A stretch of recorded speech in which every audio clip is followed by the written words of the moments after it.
दोस्तों, यह सारे उपाय पंडित प्रदीप मिश्रा जी की कथा से सुनकर सूचित किए जा रहे हैं, इसलिए वीडियो को अंत तक जरूर देखें और ध्यान से सुने। आप सबको पता है कि सावन का बहुत ही पवित्र महीना चल रहा है और आज है सावन अधिक मास की द्वितीय तिथि, जो कि इस दिन को बहुत खास बनाती है। आज के टाइम पे सभी परेशान हैं, ना अपने बच्चों को लेके, अपने घर वालों को लेके। अगर आप अपने बच्चों को और घर वालों को खुश देखना चाहते हैं तो ये वीडियो आपके लिए है। पूज्य गुरु जी की कथा से सुन के बहुत अच्छे से बताऊंगा। बस गेहूं के कुछ दाने लेना, छोटा सा उपाय करिएगा, आप जो मांगोगे सारी चीजें आपको मिलेंगी, ठीक है। लेकिन इससे पहले आपको बता दूं, इस पूरी हम लोग 4 बहुत ही सुंदर से उपाय की बात करेंगे जो कि आज के दिन आपको जरूर करनी चाहिए, ठीक है। चलो एक एक उपाय की तरफ हम लोग बढ़ते हैं। सबसे हम लोग पहले उपाय की तरफ बढ़ते हैं जो आपने स्क्रीन पे पढ़ा था कि गेहूं के दाने से। कहोगे भैया इसके फायदे क्या हैं? देखो, अगर आप किसी भी काम के लिए घर के बाहर जाते हैं, चाहे आपका बच्चा हो, आपके हस्बैंड हो या फिर आपके ही घर का कोई सदस्य हो जाता है, वह काम उसका नहीं होता, वह किसी भी प्रॉब्लम में फंसता है, हमेशा फंसता ही चला जाता है, तो इस काम को करिएगा। क्या करना होगा? यहाँ पर आपको दिख रहा होगा बहुत सारी चीजें हैं ना। ये क्या है? ये है अनाज। कोई जरूरी नहीं कि आप गेहूं के दाने ही ले। गेहूं मैंने इसलिए लिखा कि गेहूं के दाने आसानी से मिलते हैं। अब आपके घर के आसपास जो भी अनाज के फॉर्म में आसानी से मिल जाए, मूंग हो तो मूंग ले लो, गेहूं हो गेहूं ले लो, धान हो धान ले लो, चावल हो चावल ले लो, ये आपके ऊपर डिपेंड करता है, ठीक है। थोड़ा सा लेना होगा, 1 कटोरी से थोड़ा सा कम, ठीक है, ले लिया। उसके बाद क्या करेंगे? द्वितीय तिथि के दिन शाम के टाइम जब आपको चंद्र भगवान के दर्शन हो, तो आपको द्वितीय के दिन शाम के टाइम पे जब भी चंद्र भगवान के दर्शन हो, उनके दर्शन करेंगे। जल वगैरह जो भी आपको अर्घ्य वगैरह देना हो चढ़ा देंगे, ठीक है। जल वगैरह चढ़ाने के बाद, इनके दर्शन करने के बाद, उसके बाद आप अपने घर में नीचे चले आएंगे, जहाँ पर भी आपके घर में भगवान गणेश की फोटो मूर्ति प्रतिमा रखी हुई है, ठीक है। वहाँ पे आके बैठना। जो आपकी कटोरी में 1 कटोरी जो आपने गेहूं चावल जो भी अनाज का दाना लिया है, वह आपको भगवान गणेश के सामने रखना, ठीक है, सामने रखना। और उसके बाद आपको 1 घी का दिया, गोलबत्ती का, कौन सा घी का दिया गोलबत्ती का आप लगा लेना, ठीक है। लगाने के बाद एक आसन बिछाना और उस आसन पे बैठना। जो भी आपको पूजन अर्चना करनी होगी, जो भी आपको मांगना होगा, मांग लेना, ठीक है, भगवान गणेश से, ठीक है। इतना काम कर लिया। उसके बाद जो गेहूं के दाने आपने भगवान गणेश के पास में रखे हैं या फिर जो भी अनाज के दाने रखे हैं, उसको वहां से उठाना, ठीक है। एक छोटी सी डिब्बी लेना, कोई सी भी छोटा सा डिब्बा लेना जिसमें वगैरह लगे हो। उस गेहूं के दाने को उस डिब्बी के अंदर डाल देना। डालने के बाद उस डिब्बी को संभाल करके रख देना है ना। जब आपके घर का कोई भी सदस्य, अब यहाँ पे जो बोलूंगा वो चीज ध्यान से सुनना। मैं बोल रहा हूँ कि आपके घर का ऐसा नहीं होना चाहिए कि आपके मौसी का लड़का है, काका का लड़का है, चाचा का, ऐसा नहीं। आपके ही घर का कोई ऐसा सदस्य हो जो कभी भी किसी भी काम के लिए घर के बाहर जाता है, उसका काम होता ही नहीं है, बिल्कुल वो परेशान ही रहता है, हमेशा पेपर देता है, पेपर में पास नहीं होता। बिजनेस है, बिजनेस नहीं होता। शादी के लिए जाता है, शादी फिक्स नहीं होती है। तो आप जब भी वो घर के बाहर जाए, कुछ दाने लेना, उसकी पैंट की जेब में या फिर उसकी शर्ट की जेब में डाल देना और वो इंसान चला जाए, उसका हर काम पूरा जरूर होगा, ठीक है। बात आई समझ में? फिर जब वो वापस लौट करके आए, गेहूं के दाने को निकालो और बाहर किसी चिड़िया वगैरह के लिए डाल सकते हैं, है ना। बहुत आसान सा उपाय था, द्वितीय का सबसे प्यारा उपाय मैं मानता हूँ, ठीक है। चलो आगे बढ़ते हैं इस वीडियो में। अब हम लोग अपने दूसरे उपाय की तरफ।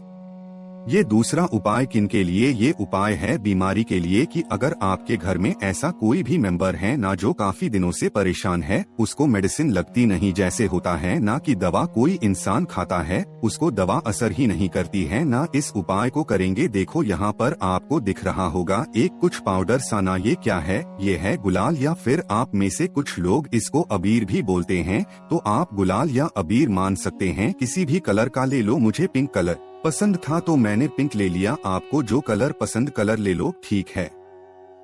ले लिया गुलाल थोड़ा सा, उसके बाद लेना होगा इस तरीके से तांबे का लोटा। इस तांबे के लोटे में आपको जल नहीं भरना है ना? हमेशा बताता हूँ जल भर के लेके जाना, लेकिन इस उपाय में जल को भर के नहीं ले जाना है। फिर क्या करोगे? इन दोनों चीजों को लेके पहुंच जाना महादेव के शिवलिंग के पास, ठीक है? महादेव के मंदिर में जाना तो वहाँ पर आसपास देखोगे फूल पत्ती बेचने वाले बहुत रहते हैं, है ना? उनसे एक बाल्टी ले लेना और उस बाल्टी में पानी वहीं मंदिर से ही भर लेना और लाकर के शिवलिंग के पास में बाल्टी को रखना और तांबे के लोटे को इसी बाल्टी के अंदर डाल देना है ना? जो आपके पास में अबीर है या फिर जो भी आपके पास में गुलाल है ना? आपको महादेव के शिवलिंग के ठीक ऊपर उस अबीर या फिर गुलाल को रख देना होगा, डाल देना होगा, ठीक है? डालने के बाद इसी लोटे से आपको 5 लोटा जल क्या बोल करके शंभू बोलना क्या है? ध्यान से सुनिएगा, शंभू कुछ और नहीं बोलना है। क्या बोलना है? शंभू 5 बार आपको शंभू शंभू बोल करके 5 लोटा जल उसी अबीर के ऊपर समर्पित करना है लगातार 10 दिनों तक। कितने? इस सावन के महीने में या फिर कभी भी आपको मौका मिले, लगातार 10 दिनों तक आपको शंभू शंभू बोल करके 5 लोटा जल उसी अबीर के ऊपर चढ़ाना स्टार्ट कर दीजिए और महादेव से विनती करें कि हमारे घर का सदस्य है, बहुत बीमार है, बहुत परेशान है, आप इसको ठीक कर दें। कुछ इस तरीके से काम करें, ठीक है? आपकी जो भी बीमारियां होंगी धीरे धीरे करके खत्म होना स्टार्ट होंगी, है ना? 2 उपाय की तो बात यहाँ पर हो गई है। आगे इस वीडियो में अब हम लोग अपने तीसरे उपाय की तरफ। तीसरा उपाय किनके लिए है? उनके लिए है जिनके बच्चे बहुत परेशान करते हैं, लेकिन कैसे करना है उससे पहले एक छोटा सा काम, और वो है वीडियो को कर दो लाइक, और जितने भी भाई बहन मेरी आवाज पहली बार सुन रहे हैं तो जल्दी से चैनल को कर दो सब्सक्राइब, ठीक है? ये जो उपाय है ना, ये आपके बच्चों के लिए की यार, आपके बच्चे बहुत जिद्दी, बच्चा कितना क्रोधी है ना? ऐसे अगर बच्चे आपके क्रोधी बहुत होते हैं, छोटी छोटी बातों को लेकर आपसे लड़ाई करते हैं, अपशब्द बोलते हैं मुख से हैं ना, या फिर उनका पढ़ने में मन नहीं लगता, तो इस काम को करेंगे। बहुत ही आसान सा, बहुत ही छोटा सा उपाय है। स्क्रीन पर आपको कुछ दिख रहा होगा, ये क्या है? ये है मक्खन, है ना? कोशिश करिए कि आपको जो मक्खन लेना है वो गाय के दूध से बना हुआ होना चाहिए, गौ माता के दूध से ही। कोई और मक्खन यहाँ पर नहीं चलेगा, ठीक है? मक्खन ले लेना, मार्केट में बहुत मिल जाएगा आपको, कोई परेशान होने की बात नहीं है ना? मक्खन लेना और इस मक्खन को लेके पहुँच जाना महादेव के शिवलिंग के पास। कोशिश करना, सावन के महीने में तो बहुत भीड़ होती है सभी मंदिरों में, तो ऐसे किसी के शिवलिंग के पास जाना जहाँ पर थोड़ी भीड़ भाड़ कम हो, है ना? सुबह जाना चाहो सुबह जाओ, शाम को जाना चाहो शाम को जाओ। उसके बाद महादेव के शिवलिंग के पास में जाना और जो मक्खन आपके पास में है ना, उसका लेपन महादेव के शिवलिंग के ऊपर करते जाना, श्री शिवाय का स्मरण करते हुए, ठीक है? अच्छे तरीके से लेपन करना। लेपन करने के बाद हाथ जोड़ करके महादेव से विनती करना कि हमारा बच्चा है, बहुत गलत संगति में है, अपशब्द बोलता है, पढ़ाई में उसका मन नहीं लगता, महादेव आप उसको ठीक कर दें अपने हिसाब से, अपने जैसे भी। अब जैसे मैं बोल रहा हूँ, कोई जरूरी नहीं कि ऐसे ही आप प्रार्थना करो। जैसे मैं जब पूजा करता हूँ तो मैं प्रार्थना ऐसे करता हूँ, तो मैं आपको ऐसे बता रहा हूँ। आपकी जैसे ही इच्छा हो, जैसे आप बोलते हो, जैसे आप करते हो, वैसे आप करना, ठीक है? ये तो मैं एग्जाम्पल देता हूँ बस, ठीक है? तो आप क्या करेंगे, इस मक्खन को एक छोटी सी कटोरी में निकाल करके रख लेंगे। कितना इस मक्खन को निकालना है? एक छोटी सी कटोरी लेके जाना, उसमें रख लेना और उसके बाद 1 लोटा शुद्ध जल तांबे के लोटे से महादेव के शिवलिंग के ऊपर समर्पित करना करते हुए। अब देखो, जो कटोरी में आपने मक्खन निकाला है ना, इस मक्खन को आपके घर का जो बच्चा बहुत परेशान कर दिया है, आपको ना उस बच्चे को खिलाना होगा। देखो, इतना क्रोधी है, इतना गुस्सा लाया है, तो आपसे आसानी से तो खाएगा नहीं, तो या तो उसको ब्रेड में लगा के दे दो या फिर उसको चाय में मिला के दे दो। किसी सब्जी वगैरह में खिला रहे हो तो उसमें थोड़ा थोड़ा करके खिला दो। कितने दिनों तक खिलाना है? उस मक्खन को किसी भी तरीके से 11 दिनों में खत्म करना है, बचना नहीं चाहिए। किसी भी तरीके से ऐसे में खिलाना कि वो 11 दिन में खत्म हो जाए। खिला करके देख लेना, आपका बच्चा बहुत सुधर जाएगा, ठीक है? समझ में आई क्या मेरी बात? चलो, तो यहाँ पर हमने 3 उपाय की बात कर ली है। आगे बढ़ते हैं इस वीडियो में हम लोग अब अपने चौथे उपाय यानी कि आखिरी उपाय, ठीक है? देखो इतने उपाय मैं बता देता हूँ, कोई सा भी एक उपाय जो आपको सबसे इजी लगता है ना वो आप किया करिए। यहाँ पर आपको दिख रहा होगा बेलपत्र। सबसे पहले इसके फायदे समझो। अगर आपके कोई काम बनते ही नहीं हैं, काम बिगड़ जाते हैं ना, तो इस काम को करेंगे, है ना।